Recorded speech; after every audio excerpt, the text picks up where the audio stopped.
One day, Joseph, this is the Masai warrior who showed up in Amsterdam from his tribe. One day, Joseph, who was walking along one of these hot, dirty African roads, met someone who shared the gospel of Jesus Christ with him. And then and there, he accepted Jesus as Lord and Savior.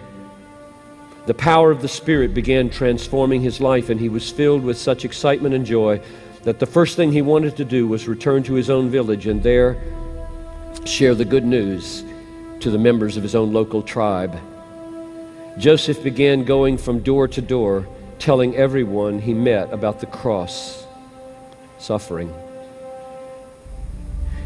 and the salvation that it offered, expecting to see their faces light up the way his had.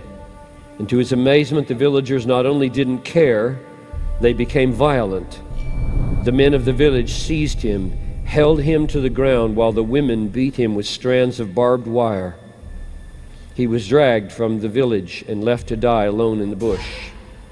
Joseph somehow managed to crawl to a water hole, and there, after days of passing in and out of consciousness, found the strength to get up. He wondered about the hostile reception that he had received from people he had known all his life. He decided he must have said something wrong or left something out from the story of Jesus. After rehearsing the message that he gave at first, he decided to go back and share this message again. Joseph limped into the circle of huts and began to proclaim Jesus. He died for you so that you might find forgiveness and come to know the living God, he pleaded.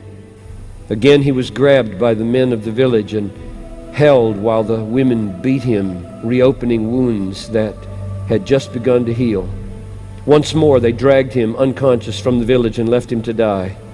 To have survived the first beating was truly remarkable. To live through the second was a miracle. Again, days later, Joseph awoke in the wilderness, bruised, scarred, determined to go back. He returned to the small village, and this time they attacked him before he had a chance to open his mouth. As they flogged him for the third and possibly the last time, he again spoke to them, Jesus Christ the Lord. Before he passed out, the last thing he saw was the women who were beating him began to weep.